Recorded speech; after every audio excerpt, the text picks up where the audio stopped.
সকাল সকাল আকাশটা কেমন মেঘ করেছে। এদিকে ঘরে একটা শুকনো জ্বালানি নেই। কাঠ না কুড়িয়ে আনলে আজকে আর উনুন জ্বলবে না। ননি, ও ননি, এদিকে আয় তো। কি হয়েছে মা? আমাকে ডাকছো কেন? বলি সেই কখন সকাল হয়েছে আর তুই কিনা ঘরে পড়ে পড়ে ঘুমোচ্ছিস। এদিকে আকাশে কেমন মেঘ করেছে দেখ। আমি তো ঘরে বসে বই পড়ছিলাম মা, বাইরে কি হচ্ছে আমি কি করে বলবো? এসে বই নিয়ে বসিস আবার মা। এখন জঙ্গলে গিয়ে কটা শুকনো কাঠ নিয়ে আয় না মা, না হলে আজ আর রান্না করতে পারবো না। আমার যে খুব খিদে পেয়েছে মা, আমাকে আগে কটা ভাত দাও, তারপরে যাব। কিন্তু ঘরে যে সবার জন্য ভাত নেই রে মা, যেটুকু ভাত আছে তোর বাবার জন্য রেখেছি। লোকটা এই ঝড় বৃষ্টি উপেক্ষা করে আমাদের মুখে অন্ন দেবার জন্য কত পরিশ্রম করে, তাকে খালি পেটে রেখে কাজে পাঠায় কি করে বলতো মা? আমারও যে মা খুব খিদে পেয়েছে, ঘরে কিছু নেই, একটু মুড়ি মাখা করে দেবে? না রে মা, তুই কাঠ নিয়ে আস্তে আস্তে আমি কিছু একটা বানিয়ে রাখবো। আচ্ছা, যাচ্ছি আমি।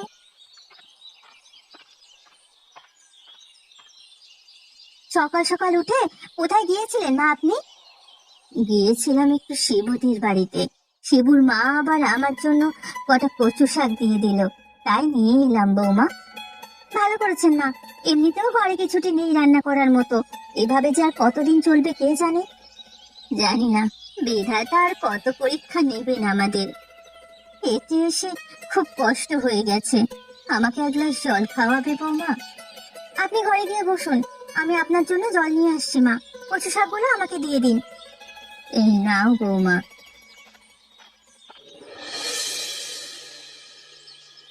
মেয়েটা সে কখন কাঠ আনতে গেল, এখনো তো বাড়ি ফিরলো না। এদিকে আকাশ তো আরো ঘন কালো মেঘে ঢেকে গেছে। ওই গো, তুমি আজকে আর কাজে যাবে না নাকি? কখন থেকে ভাত নিয়ে বসে আছি।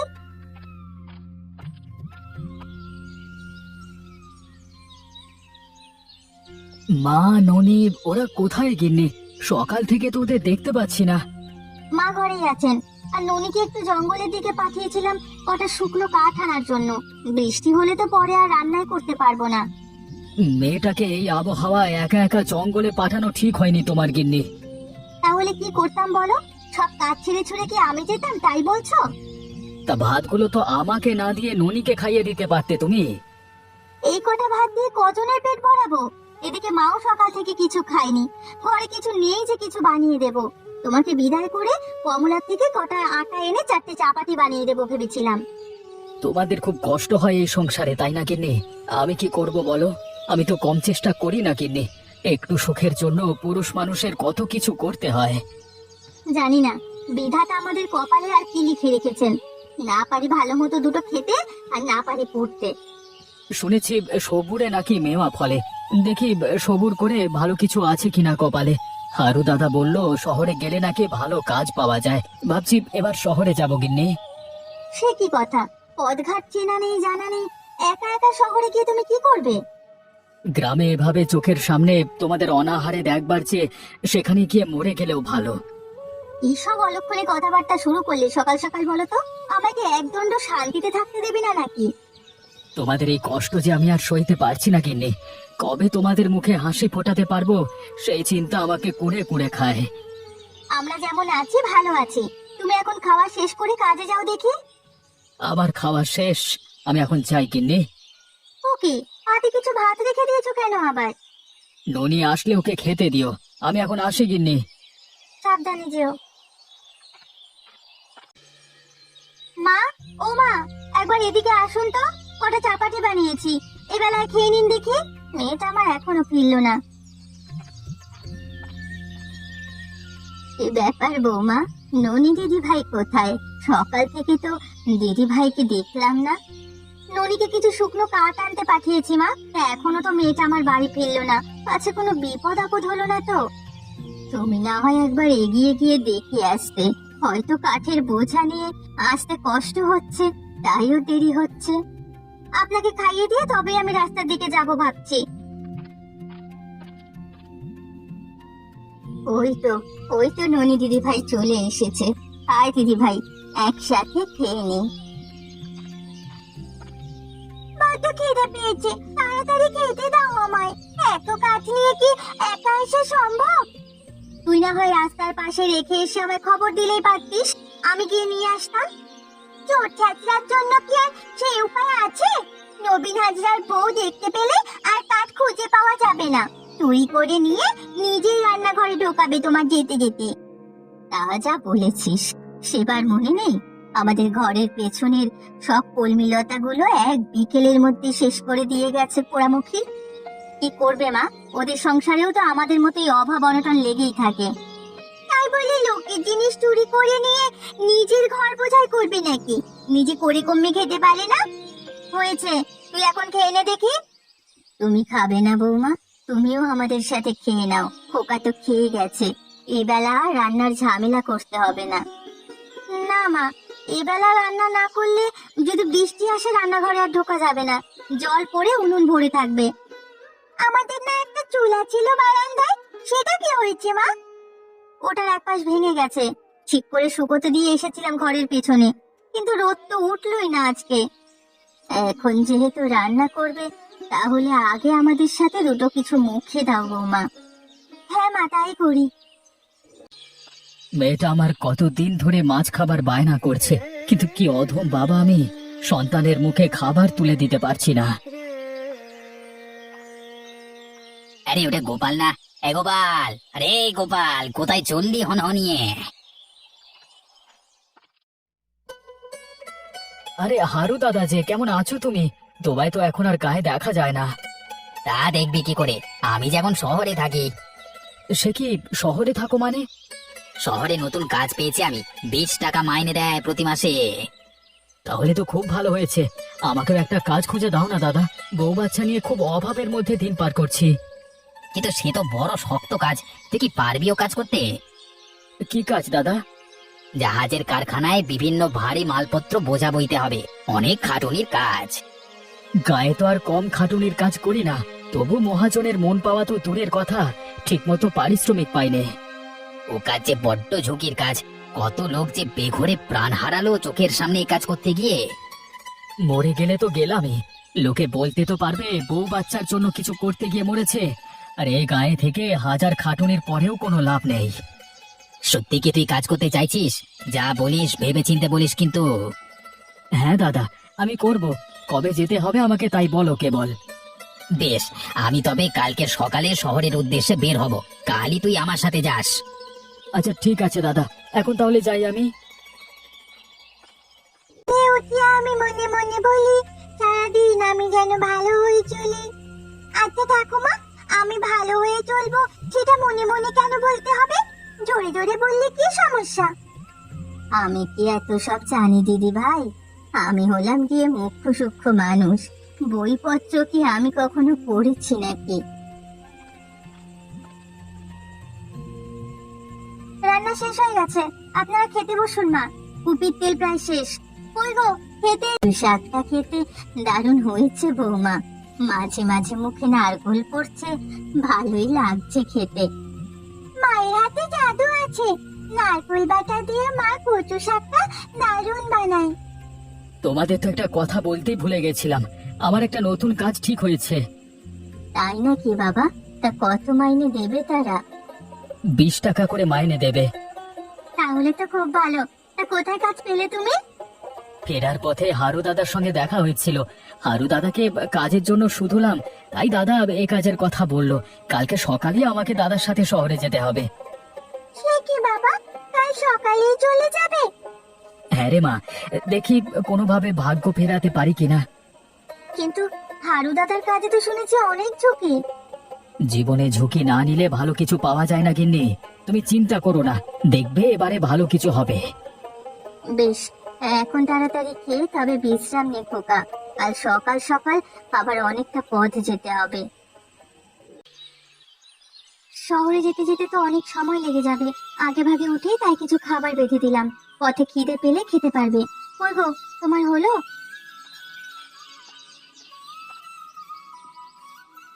আমার গোছানো শেষ, তুমি আবার শুধু শুধু এগুলো করতে গেলে কেন গিন্নি?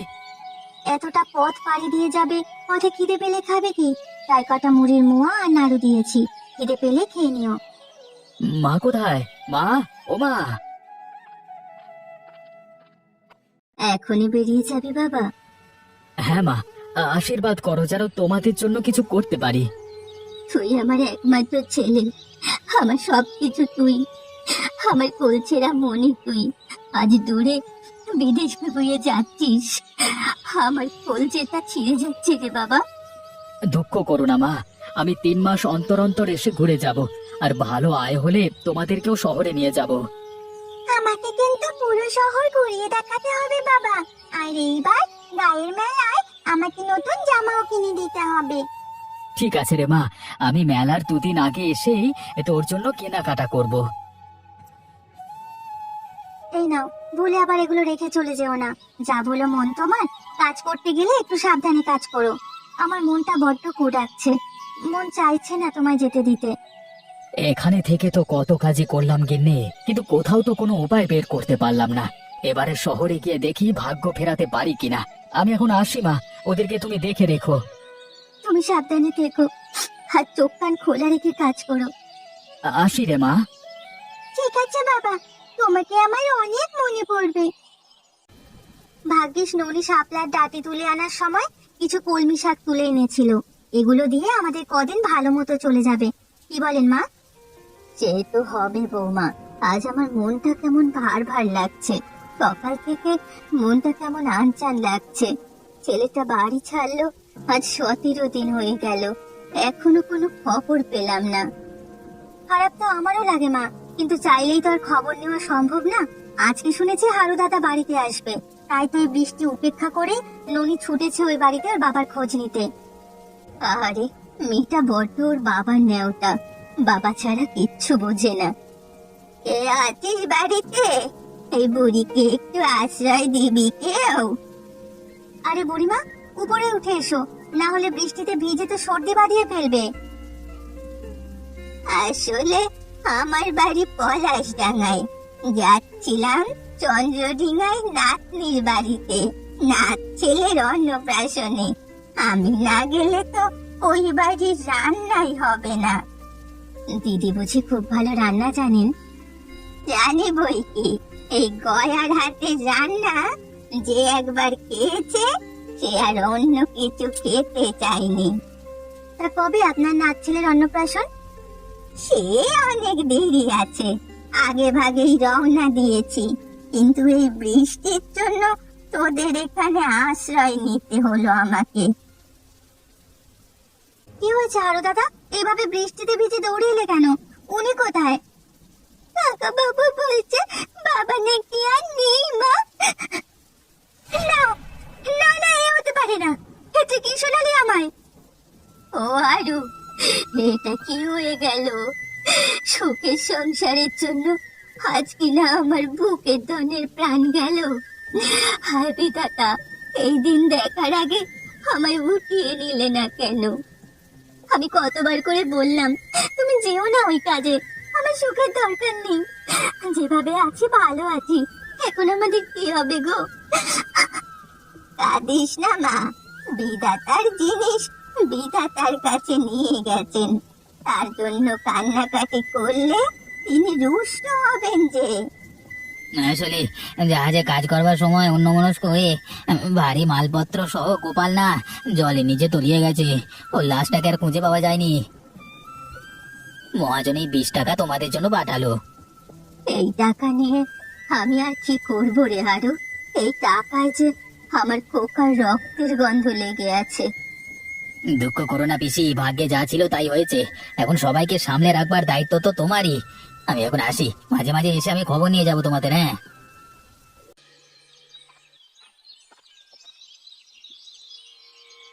ইয়ে জয়া মা, কদিন আগেও তোকে যে বেশে দেখে গেলাম, আজকে ফেরার পথেও তো সে একই অবস্থা দেখছি তোর। চেহারারে কি হাল করেছিস? আমাদের সব শেষ হয়ে গেল পিসি, এখন এই সংসার কে দেখবে? বড় শাশুড়ি আর ছোট মেয়েটার মুখে কি দেব? আমি তো কিছুই বুঝতে পারছি না।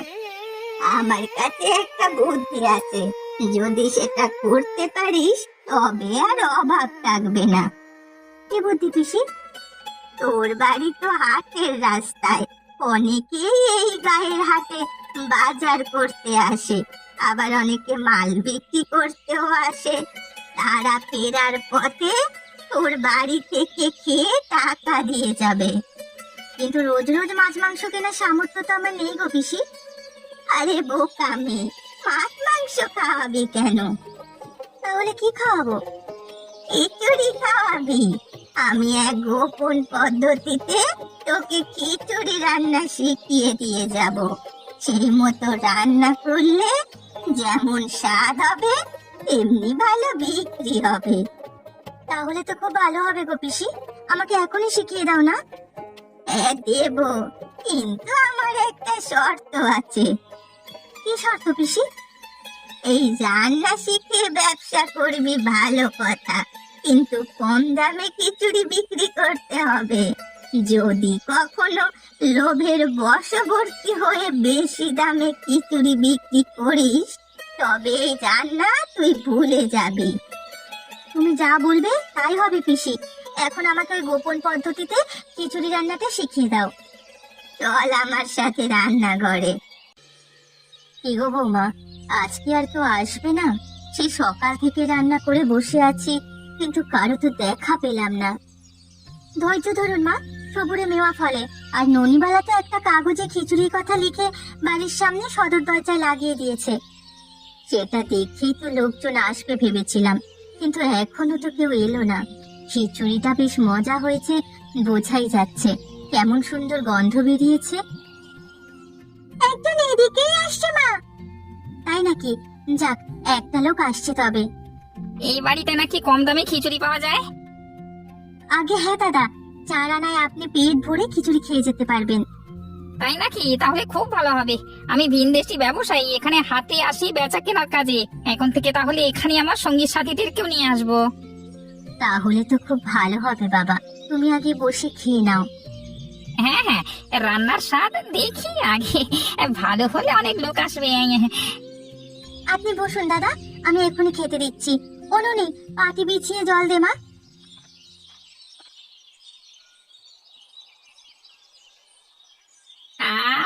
কি স্বাদ! কতকাল এমন রান্না খাইনি। জীবনে অনেক খিচুড়ি খেয়েছি, কিন্তু এমন খিচুড়ি কখনো খাইনি আমি। খাও বাবা, পেট ভরে খাও। আমরা একসাথে অনেকেই আসি এই হাটে বসবার জন্য। দুপুরের খাবার না পেয়ে পুরি সিঙ্গারা খেয়ে থাকি। কালকে থেকে সবাইকে এখানে নিয়ে আসবো। তাহলে তো আমাদের আরো বেশি করে রান্না রাখতে হবে। আহা, খেয়ে খুব শান্তি পেলাম। আর এই বাইরে কাগজটা লাগিয়ে খুব ভালো করেছেন, নাহলে কেউ জানতেই পারতো না যে এই বাড়িতে খিচুড়ি বিক্রি হয়। এটা আমার বুদ্ধিমতী ননি দিদি ভাইয়ের কাজ। আজকে আমি তাহলে আসি। হ্যাঁ, এই নাও তোমার টাকা, কালকে আমি লোক নিয়ে আসবো। ঠিক আছে দাদা। বাবা, আজকে অনেক ধকল গেল বৌমা। এত খিচুড়ি কি আমরা আগে কখনো রান্না করেছি? দিনে দিনে যে আমাদের এই গরিব বাড়িতে মজার খিচুড়ি খেতে অনেক লোক আসছে মা, তাই তো এখন বেশি বেশি করে রান্না করতে হয়। হ্যাঁ, গতকাল দেখলে না, কত লোক খিচুড়ি না পেয়ে মন খারাপ করে চলে গেল। সেই জন্যই আজ বেশি করে রান্না করেছি। সব গুছিয়ে নিন মা, ওরা বোধহয় এক্ষুনি আসা শুরু করবে। অনুনি, এদিকে আয় মা, পাটি পেতে জল ভরে দে ঘটিতে।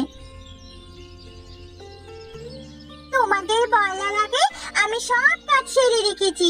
সদর দরজায় চোখ রাখতে দেখলাম একদল লোক এদিকেই আসছে। চলে এসেছি বউটান, আজকে আমার দলে সবাইকে নিয়ে এসেছি সাথে করে। খুব ভালো করেছেন দাদা। অনুনি দিদি ভাই, সবাইকে জল দে, হাত মুখ ধুয়ে খেতে বসো। আমরা হাত মুখ ধুয়ে এসেছি মাসিমা, এবার সবাই বসে পড়ো, এক্ষুনি খেয়ে আবার যেতে হবে তো। সবাই পেট ভরে খেয়ে যাবেন, আর কারো কিছু লাগলে বলবেন। হ্যাঁ, আর পেঁয়াজ ভর্তাটা খিচুড়ির সাথে খেতে বেশ হয়েছে, আমাকে আরেকটু দাও। এই নিন দাদা, আর কারো কিছু লাগলে তোমরা সবাই নিও। আজকের মতো খাওয়া শেষ আমাদের। এই নাও বউঠান, টাকাটা নাও। আজকে তাহলে আসি আমরা। আবার এসো বাবা তোমরা, তোমাদের জন্যই আমাদের এই গরিব বাড়ির খিচুড়িটা বিক্রি হয়। আজকে পুরো 15 টাকা হয়েছে মা। বাবা, 1 মাসের টাকা তো আমাদের একদিনেই হয়ে গেছে। ননি মা, সব গুছিয়ে ফেল দেখে, এবার একটু বিশ্রামের দরকার আমাদের। যান মা, আপনিও ঘরে গিয়ে বিশ্রাম করুন। আমি সব গুছিয়ে রাখছি মা। আমাদের এই গরিব বাড়ির খিচুড়ির বেশ কদরই বেড়েছি, তাই না বৌমা? হ্যাঁ মা, তাই ভাবছি আজকে থেকে খিচুড়িটা একটু বেশি দামে বিক্রি করব। সে কি কথা বৌমা, গয়া দিদি কি বলেছিল তুমি ভুলে গেছো? আরে না মা, পিসি আমাদের বোকা বানিয়েছে। আমরা তাড়াতাড়ি বড়লোক হয়ে যাব বলে এই চালটা উনি চেলেছে।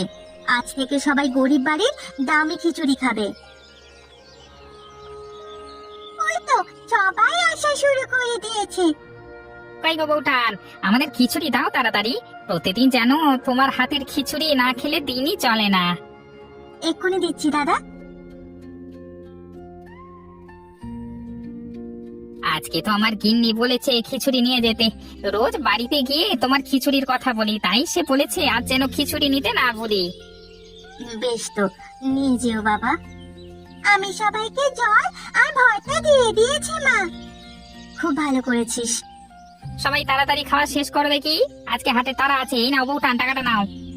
কিন্তু আজ যে খিচুড়ির দাম বেশি দাদা। দাম বেশি? এটা আবার কেমন কথা? খাওয়া শেষ করবার পরে কেন কথা বলছো বউঠান? আগে বলনি কেন আমাদেরকে? এই গরিব বাড়িতে এখন থেকে দামি খিচুড়ি বিক্রি হবে, কম দামে আর খিচুড়ি পাবেন না। এখন থেকে খিচুড়ি 1 টাকা প্লেট বিক্রি হবে। এ তো একেবারে জোচ্চুরি হয়ে গেল। দামি খিচুড়ি বেচবে ভালো কথা, তা বলে এত দাম? হ্যাঁ দাদা, আমার হাতে রান্না করা খিচুড়ি তো আর খেতে বাজে নয়। এমন সুস্বাদু রান্না কোথায় পাবেন বলুন তো? বেশ বেশ, এই নাও তবে আজকে টাকাটা নাও। আজকে আমরা তবে আসি।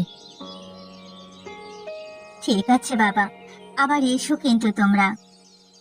কি বৌমা, আজকে এত বেশি চাল ডাল নিয়েছো যে? কাল যে দামে খিচুড়ি বিক্রি করলাম, আজকেও সেই দামে বিক্রি করব। কত লাভ হবে ভেবে দেখেছেন মা? সেই জন্যই আজ বেশি করে সব জিনিসপত্র নিয়ে রান্না করতে বসেছি। বেশি লোভ করা কিন্তু ভালো নয় বৌমা। কথায় আছে, অতি লোভে তাঁতি নষ্ট। তোমার অবস্থাও কিন্তু দিন দিন তাই হচ্ছে। আপনি চুপ করুন তো মা। রাতারাতি আমরা বড় লোক হয়ে যাব, তখন আর গরিব বাড়ির দামি খিচুড়ি হবে না। তখন আমরা দামি খিচুড়ির জন্য হোটেল খুলে বসবো। আমার কিন্তু বিষয়টা ভালো ঠেকছে না বৌমা। শেষে বুড়ির কথা আবার ভুলে না যায়। আরে ধুর, বুড়ি আমাদের বোকা বানিয়েছে। আমরা যেন বড়লোক হতে না পারি, সেই জন্য এসব বলে ভয় দেখিয়ে গেছে। আপনি এখন চালের সাথে ডাল। কি আমি মনে করতে পারছি না কেন, কি যেন করতে হবে। সে কি কথা, তবে কি সত্যি সত্যি গয়া দিদির কথা ভুলে গেল? না না, এটা হতে পারে না। দিন, আমি কড়াইটা দিন, তার মধ্যে সব দিয়ে দিই। ভুললে চলবে না। হায় হায়, মা মা, আমার কি হলো? আমি যে খিচুড়ি রান্না করতে পারছি না, সত্যি সত্যি সব ভুলে গেছি। এখন তো যাও, আগে কত টাকা আয় করেছি, সেই পথ বন্ধ হয়ে গেল। আমি আগেই বলেছিলাম বৌমা, বেশি লোভ করো না। বেশি লোভ করা ভালো নয়। তুমি শুনলে না আমার কথা? নাও, এবার ঠেলা সামলাও। আমাদের আবার আগের মতন অনাহারে দিন কাটাতে হবে। না না, এ হতে পারে না। আমার কি সর্বনাশ হয়ে গেল। কেন আমি এত লোভ করতে গেলাম? আজ আমি বুঝেছি লোকে কেন বলে লোভে পাপ আর পাপে মৃত্যু।